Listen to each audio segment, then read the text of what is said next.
They thought the joke would die in the room. They had no idea the room was about to judge them back. At 6:47 on a gray Tuesday morning, the report room at South Mercer Precinct looked exactly the way places like that always look before the city fully wakes up. Fluorescent lights buzzing overhead, stale coffee cooling in paper cups, printers coughing out overnight paperwork, and half-button uniforms moving with the lazy confidence of people who believe they own the building.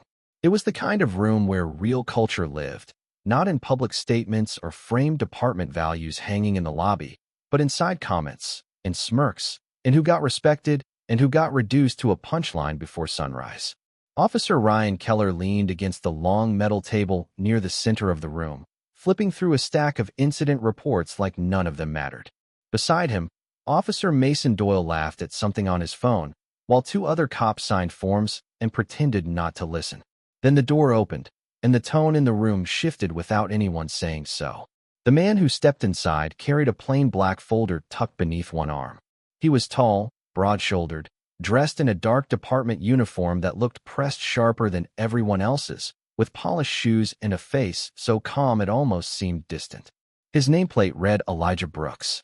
Ryan glanced up, gave him a quick once-over, then looked at Mason with the kind of grin that asked for an audience. "Well," he said, loud enough for the room to hear, "guess admin finally sent somebody to teach us how to alphabetize." A few chuckles slipped out. Not loud, just enough. The safe kind of laughter people use when they want credit for being cruel without responsibility for it. Elijah didn't respond. He walked to the far end of the table, set down his folder, and looked over the cluttered stacks of reports waiting for signature. Ryan straightened a little, encouraged now. "Report rooms for sworn personnel," he added, dragging out the last two words like a test. "You lost, officer?" Mason snorted. One of the younger cops looked down at his form. Sergeant Linda Perez, standing near the copier with a yellow highlighter in hand, froze for half a second but said nothing. Elijah turned slowly, not with anger, not with embarrassment, but with the measured stillness of a man who had spent years learning what people revealed when they thought they were safe. "No," he said quietly. "I'm exactly where I'm supposed to be." Ryan laughed harder at that. Confident, too. Must be nice. Then he slid one of the reports across the table with two fingers, not quite shoving it, not quite respectful either. "Here," he said. "Since you're here, maybe you can start with the use of force packet from last night. Unless that's above your pay grade." More laughter. This time thinner. More nervous. Elijah lowered his eyes to the report, but didn't touch it right away. The room expected irritation, maybe a sharp comeback, maybe that flash of wounded pride men like Ryan depended on. Instead, Elijah opened his folder, removed a pair of reading glasses, and calmly scanned the front page. His expression didn't change, but something in the room did. He noticed the missing witness supplement first, then the altered timestamp, then the body camera reference listed without an upload code. When he finally looked up, the smile on Ryan's face had started to fade, not because he understood yet, but because for the first time that morning, he felt it. That quiet shift. That subtle pressure in the air when a man stops being the joke and starts becoming the standard. And still, Elijah Brooks said nothing more. He only turned one page, then another, while the report room, for reasons no one could yet explain, began to fall completely still. The silence did not break all at once. It loosened slowly, like a room realizing too late that it had laughed at the wrong moment. Ryan Keller folded his arms and leaned back again, trying to recover the swagger that had come so easily just seconds earlier, but his voice carried less certainty now. "You planning to read the whole thing in here?" he asked, forcing a grin that landed nowhere. Elijah Brooks did not look up immediately. He turned another page with the same careful precision, eyes moving across the report as if every line mattered, as if words printed in black ink could still carry weight in a building where too many people had learned how to bury truth under routine. The printer in the corner clicked and whirred. Somebody cleared his throat. Outside the room, a dispatcher's voice crackled faintly over a radio, followed by the dull slam of a metal door somewhere down the hall. Morning had fully arrived at South Mercer Precinct, but inside the report room the air felt tight, sealed, almost watchful. Elijah set the report down at last and lifted his gaze toward Ryan. "Who completed the initial narrative?" he asked. The question was calm, direct, and professional. It should not have sounded threatening. but something about the way he said it made Mason Doyle stop smiling. Ryan shrugged. I did. What? Elijah tapped the top page once. The incident time on the first sheet says 11:42 p.m. The supplemental entry says 11:57. The dispatch call log attached in back starts at 11:31. Those numbers should agree. He spoke without drama, without accusation, like a man pointing out weather moving across a screen. Ryan gave a dismissive laugh, but it came out thin. Maybe the clerk typed it wrong. Elijah nodded slightly, as though that were possible. Then the body camera upload code should still be listed correctly. He flipped one page back. It is missing. No one laughed this time. Linda Perez lowered her highlighter to the table. She had spent 14 years in uniform, long enough to know the difference between somebody bluffing authority and somebody carrying it so naturally he did not need to announce it. Elijah turned to the final page in the packet. And this witness supplement references a civilian statement that is not attached. He looked toward the younger officer near the doorway. Who collected that statement? The young officer hesitated. Officer Beale, sir. Sir. The word slipped out before anyone could stop it. Ryan's head turned sharply toward him, but the damage was done. Elijah did not react to the title. He only closed the folder in front of him, then opened his own. Inside were neatly tabbed documents, color-coded dividers, and a printed department review matrix with the precinct name typed clearly. Across the top, Linda caught a partial line near the header before he shifted the page, Professional Standards Assessment. Her pulse changed. Not fast, just enough to remind her that every station had two versions of itself. The one people performed in public and the one that surfaced when they thought no one important was watching. Ryan stepped away from the table now, irritation replacing confidence. Look, if this is some paperwork audit, you can take it up with records. Elijah met his eyes for the first time in nearly a minute, and when he did, the room seemed to narrow around that gaze. It is never just paperwork, he said. A report is the memory of a department. If the memory is false, the damage does not stop on paper. Nobody moved after that. Even the usual morning noise beyond the room felt farther away, as if the building itself had leaned back to listen. Linda glanced toward the hallway, suddenly aware that whatever happened next had already started before Elijah Brooks ever opened that door. For a long second, no one in the report room seemed willing to breathe too loudly. Ryan Keller stood with one hand resting on the edge of the metal table, jaw tight, eyes narrowed in the kind of irritation that usually came right before he tried to take control of a room again. But control was a fragile thing. It depended on people agreeing to pretend. And that morning, the pretending had started to crack. Elijah Brooks remained where he was, one hand on the open folder, the other resting lightly beside the stack of reports. He did not raise his voice. He did not posture. He did not need the room to admire him, fear him, or even understand him yet. What mattered was that every person standing there had now been forced into the one condition most of them hated most, self-awareness. Mason Doyle shifted his weight and tried to force a laugh that sounded weaker than before. So what? Now we are all under investigation because a timestamp is off. His tone carried that familiar shield of sarcasm, the one people reach for when truth gets too close to their own reflection. Elijah looked at him with the same steady calm. No, he said, you are not under investigation. Because of one error. You are under scrutiny when the errors form a pattern. That word settled heavily in the room. Pattern. It was not dramatic. It was worse. It was professional. It meant memory. It meant records. It meant somebody had not just noticed what this unit had become, but had likely been tracing it for longer than any of them realized. Linda Perez watched Ryan's expression change in small pieces. First annoyance, then skepticism, then something more guarded. It reminded her of the moment officers got quiet on traffic stops, right after a driver they had underestimated calmly handed over credentials that changed everything. Elijah turned another document toward himself and reviewed a checklist that nobody else in the room could fully see.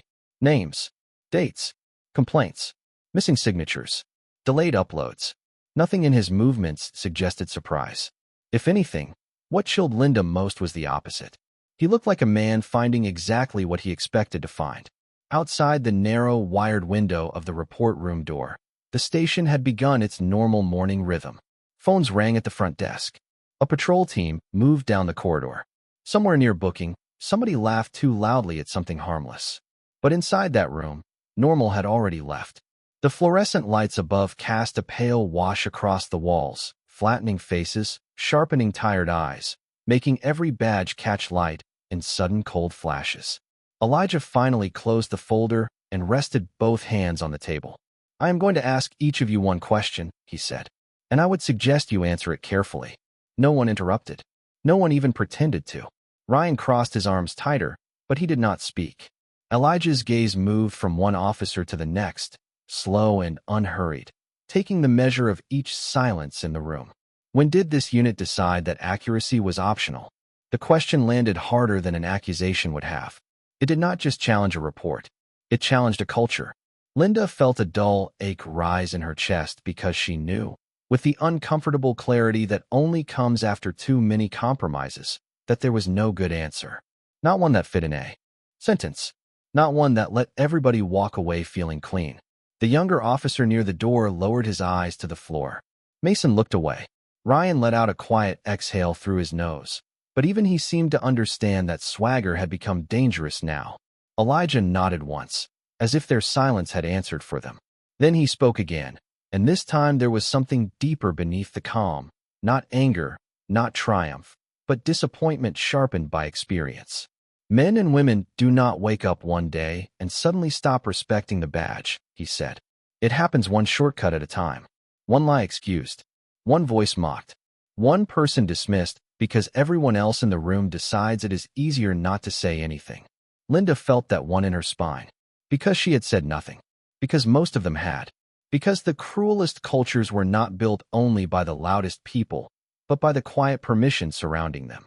And just as that truth settled over the room, measured footsteps approached in the hallway outside, steady and deliberate, carrying the kind of weight that made even seasoned officers instinctively stand straighter before the door ever opened.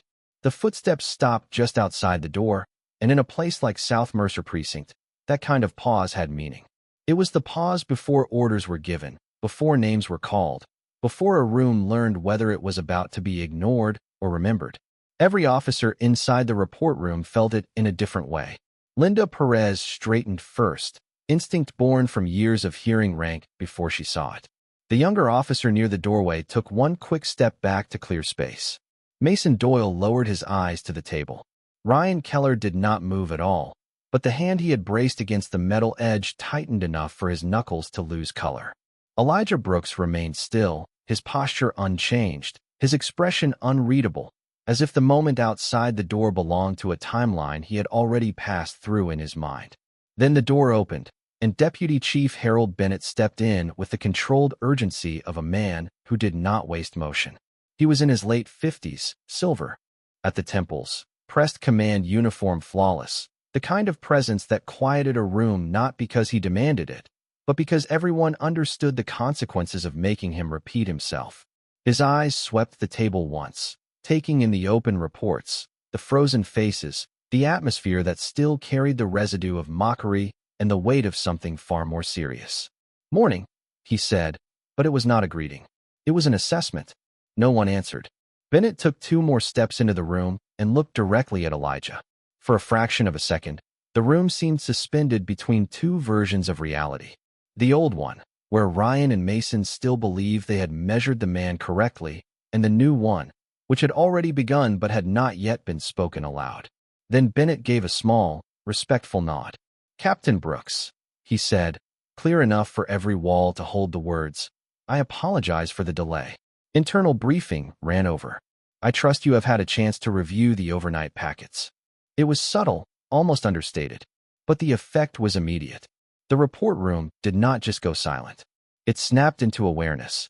Mason's face drained. The younger officer near the door stood straighter, so fast his chair scraped lightly against the tile. Linda felt a chill move down her arms, even though she had already suspected the truth. Captain, not clerk, not admin, not a quiet officer passing through. Captain Elijah Brooks. Bennett turned slightly, now addressing the room. Effective this morning, Captain Brooks has been assigned temporary command oversight of this unit in coordination with professional standards and the Office of Department Integrity. He will be conducting an operational culture review, report audit, and supervisory assessment. Each phrase landed like a seal closing around the room. Operational culture review. Supervisory assessment. These were not decorative titles. They meant records would be opened. Patterns would be traced. People who had grown comfortable under dim fluorescent lights and casual disrespect would now be seen under formal scrutiny. Bennett's eyes moved to Ryan Keller, and though his voice did not rise, it hardened. By half a degree. That means full cooperation. It means immediate compliance. And it means every person in this room will conduct themselves with the professionalism this department claims to stand for. Claims. That word did not escape Linda. Neither did the way Bennett chose it. Ryan swallowed once, the movement visible in his throat. For the first time that morning, he looked like a man hearing his own earlier words from the outside and recognizing how small they sounded. The room held there for one long breath. Then Bennett stepped back and said the words that changed everything. Room, stand to attention. Chairs shifted. Boots repositioned against tile. Spines straightened. The sound was not dramatic, but it was absolute. One by one, every officer in that report room rose into formal stillness. Every officer except Elijah, who had already been standing in it long before the command was given. Ryan came up last, slower than the others, face tight with the effort of holding himself together under the sudden collapse of his own assumptions. And as the room stood there in stiff silence, Elijah Brooks finally lifted his eyes and looked at the men who had laughed at him only minutes earlier. There was no triumph in his face, no smirk, no petty satisfaction. Only the kind of composure that makes shame arrive without a single cruel word being spoken. Because some lessons do not need to be shouted. Some lessons enter a room quietly, let people reveal themselves, and then ask them to stand inside the truth they created. No one sat down until Captain Elijah Brooks gave the room permission with the smallest motion of his hand. At ease, he said, and even that sounded less like a relief than a test. Chairs shifted cautiously. Paper rustled. The old rhythm of the report room did not return. It could not. Something too important had already been exposed, and everyone in that space knew it. Deputy Chief Harold Bennett remained near the door, hands clasped behind his back, watching in silence as Elijah reopened the overnight packet on the metal table. There was nothing theatrical in the way Elijah moved. He did not drag out the moment. He did not humiliate anyone for effect. That, more than anything, unsettled Ryan Keller.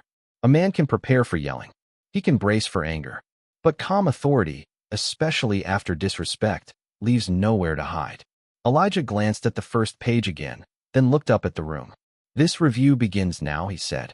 Not next week. Not after somebody has time to clean up records. Now. His voice stayed even, but the meaning was unmistakable.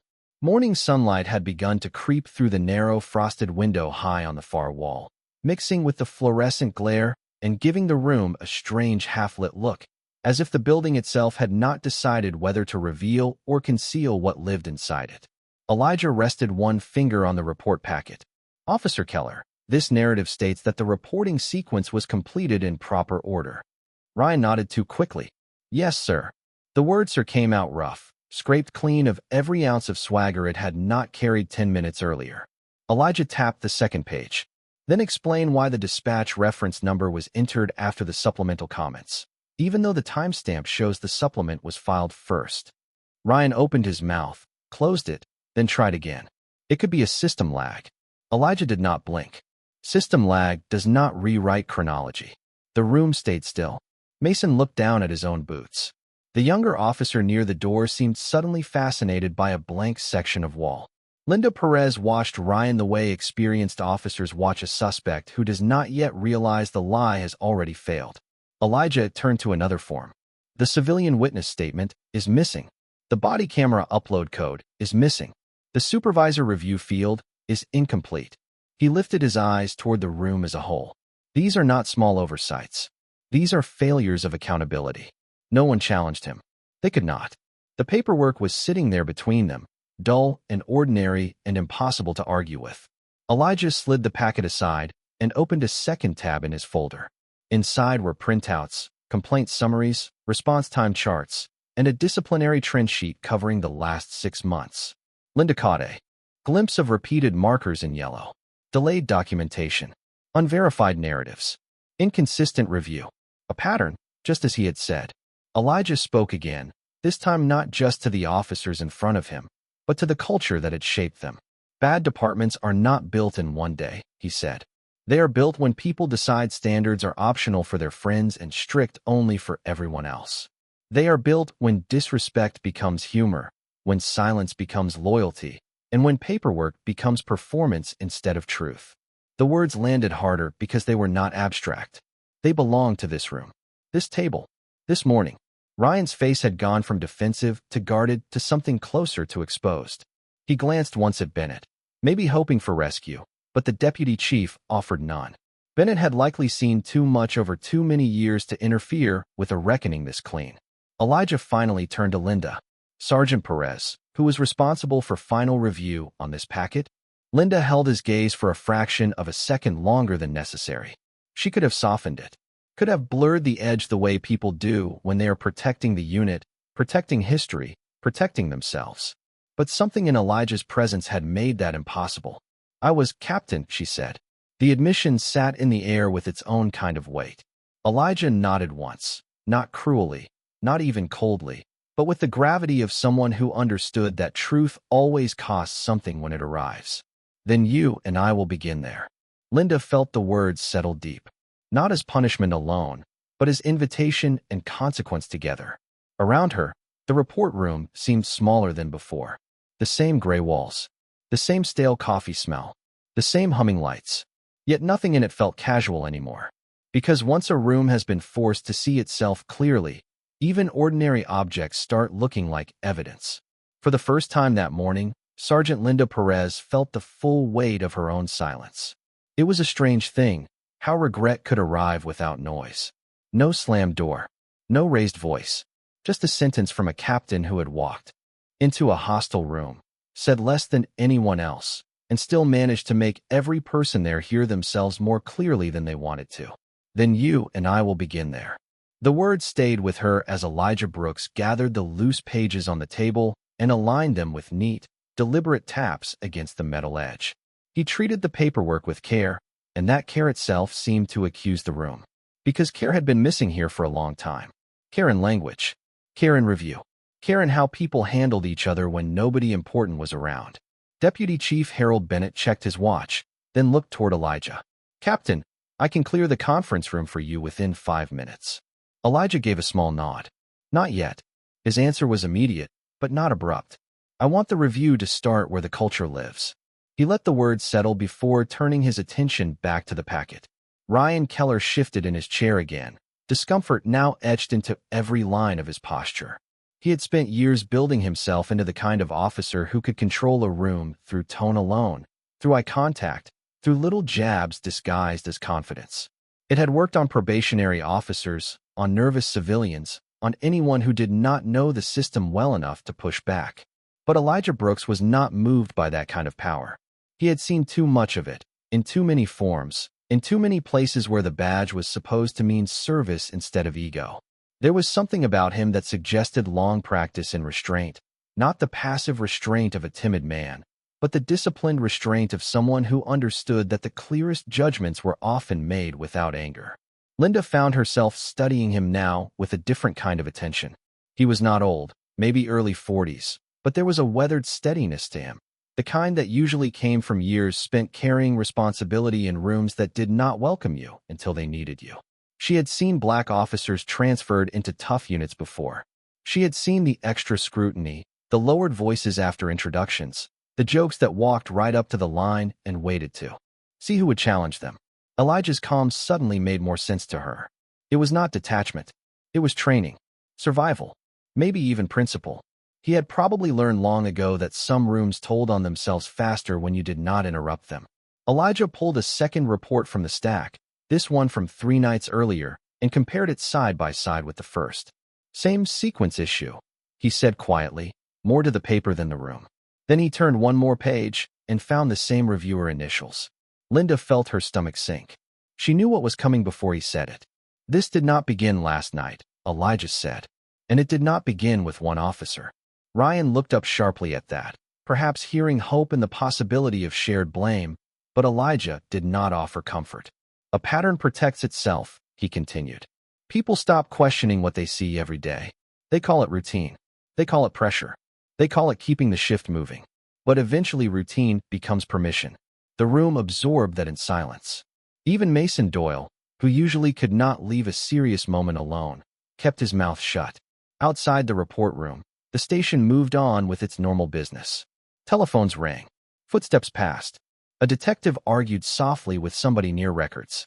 Beyond the high window, a thin band of morning light widened across the wall.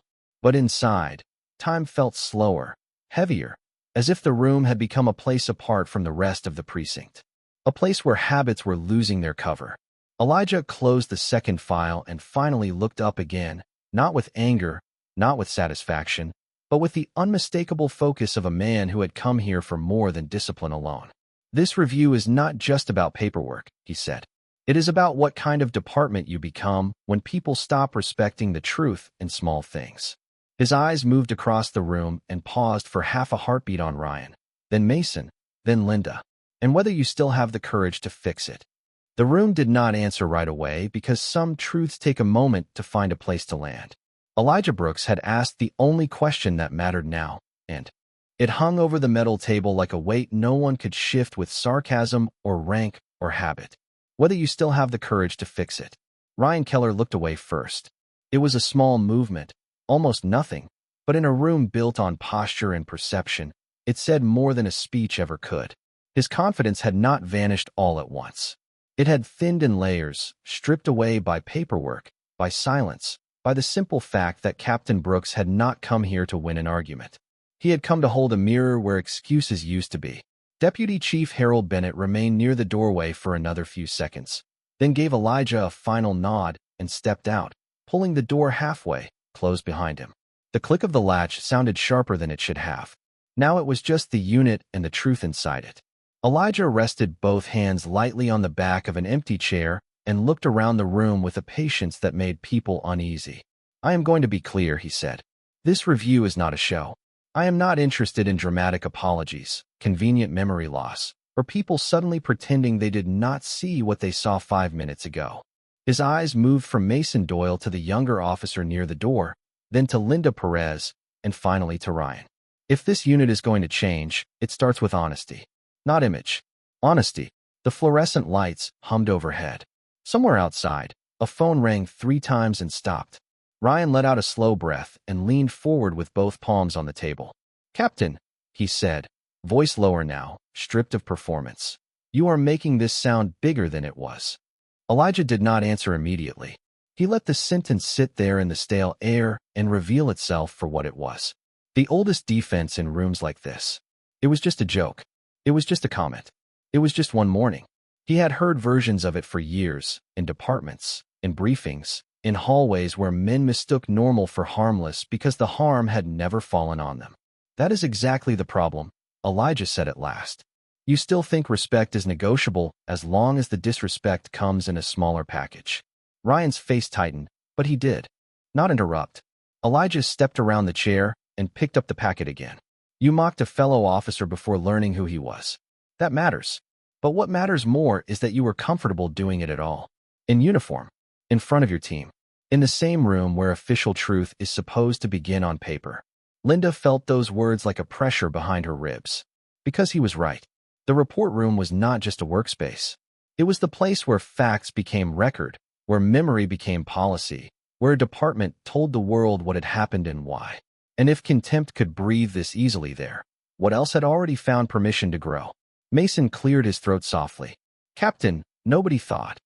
He stopped because the sentence had nowhere safe to go. Nobody thought what? That he mattered. That he could hear it. That it counted. Elijah saved him from finishing. I know, he said. That is part of what brought me here. The room stilled again. For the first time since he had entered the precinct, Elijah seemed willing to open one more door. Not wide. Just enough. South Mercer was flagged 6 months ago, he said. Not for one incident. For accumulation. Language complaints that never reached paper. Review irregularities. Patterns in who got corrected and who got protected. Patterns in who was heard and who was dismissed. He did not raise his voice, but every word sharpened the air.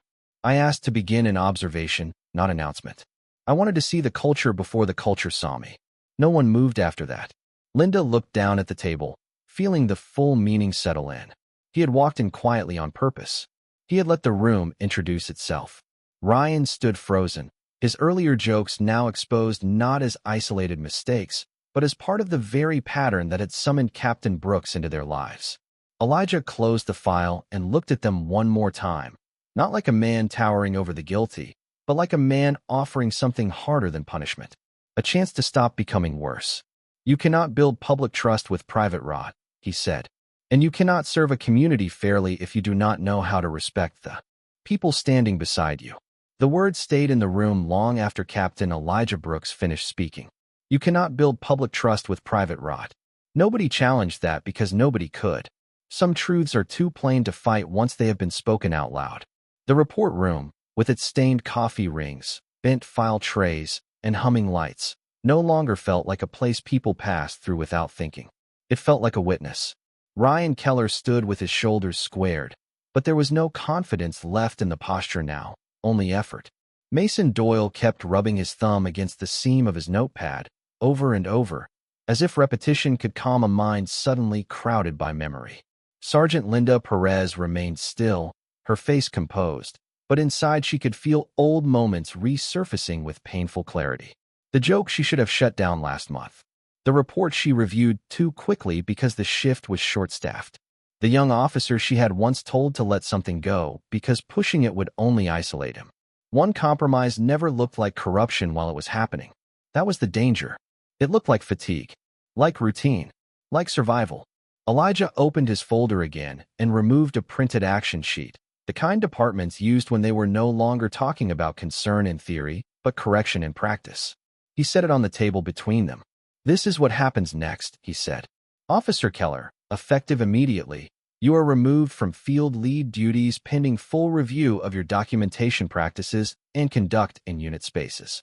Ryan's head came up fast, not angry exactly, but stunned by the clean weight of consequence. Elijah continued before protest could form. You will retain employment status during review, but you will not supervise others, approve reports, or train probationary officers until this process is complete. The room stayed silent. Elijah turned slightly.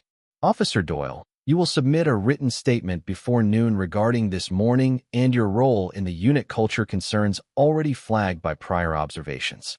You will also be included in the communication standards review. Mason swallowed and nodded once. Then Elijah faced Linda. Sergeant Perez, your review responsibilities remain in place for now, but under direct oversight. You will help me identify where this pattern began, how long it was allowed to continue, and what corrective structure this unit will need if it is going to regain credibility. Linda felt something unexpected beneath the shame. Not relief. Something steadier than that. Responsibility, maybe. A way back, if she was willing to walk it honestly. Elijah rested both hands on the table and looked across the room one final time. This is not punishment for discomfort, he said. This is accountability for choices. There is a difference. Departments do not lose integrity in one scandal. They lose it when small violations are protected because they are familiar. He let that settle before adding. And they rebuild it the same way. One corrected choice at a time. Ryan finally spoke, but the force had gone out of him. Captain, I made a bad call. Elijah's eyes stayed on him. You made more than one. Ryan looked down after that, and for the first time all morning he seemed less concerned with being embarrassed than with understanding how easily he had become the kind of officer he once would have sworn he was not. Outside the room, the precinct continued its ordinary day. Radios crackled. Phones rang. Someone down the hall laughed at something harmless, and the sound drifted in faintly beneath the hum of fluorescent light.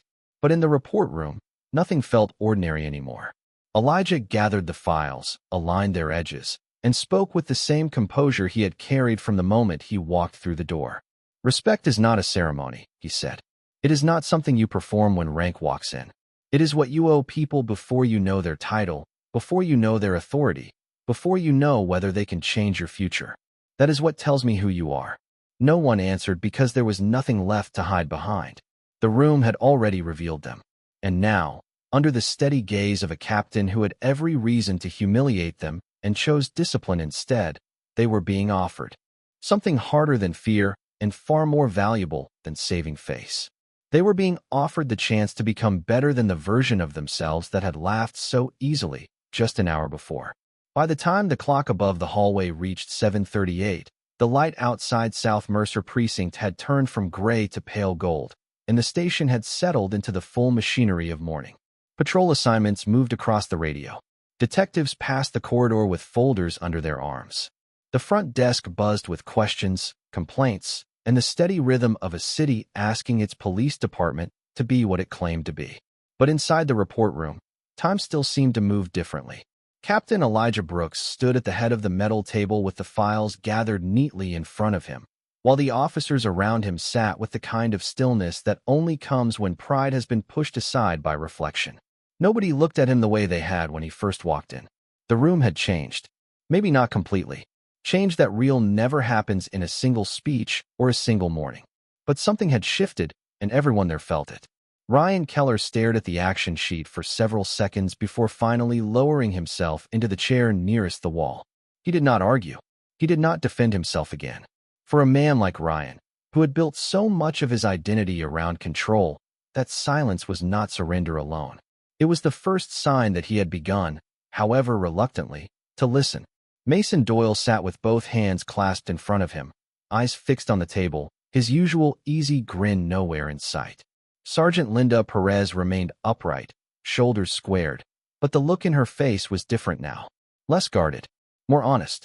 She had spent years telling herself that leadership meant keeping things moving, keeping the shift stable, avoiding internal friction when the streets already demanded so much. But this morning had shown her the cost of that logic. Stability without integrity was not leadership. It was maintenance of decay. Elijah looked at each of them before speaking one last time. What happened in this room today matters, he said. Not because of rank. Not because of me.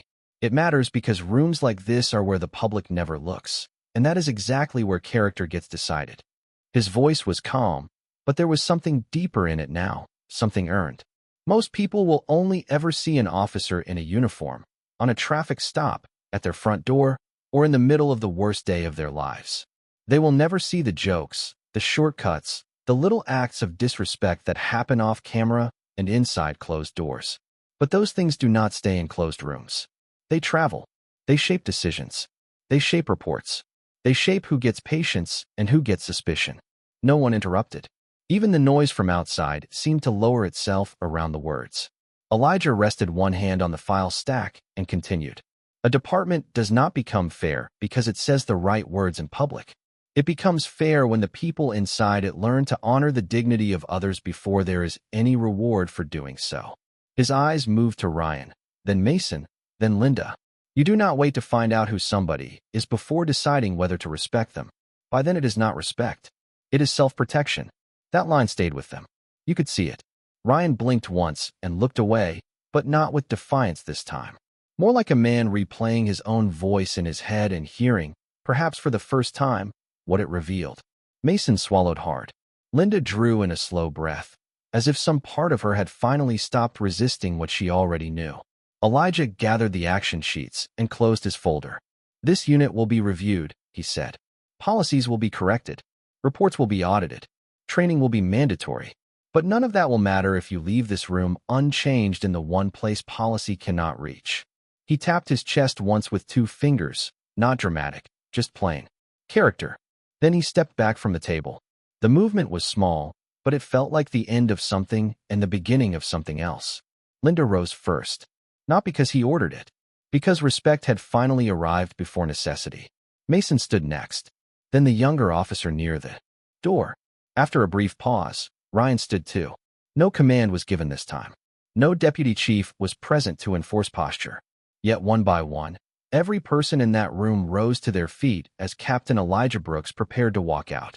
He paused at the doorway and looked back once, not with victory, but with the sober understanding of a man who had seen too many systems weaken from the inside and still chose to believe they could be rebuilt. The badge did not fail this room today, he said. Character did. And character is the one thing you still have time to change. Then he opened the door and stepped into the brightening precinct beyond, leaving behind a silence that felt cleaner than the one he had entered. Not empty, honest.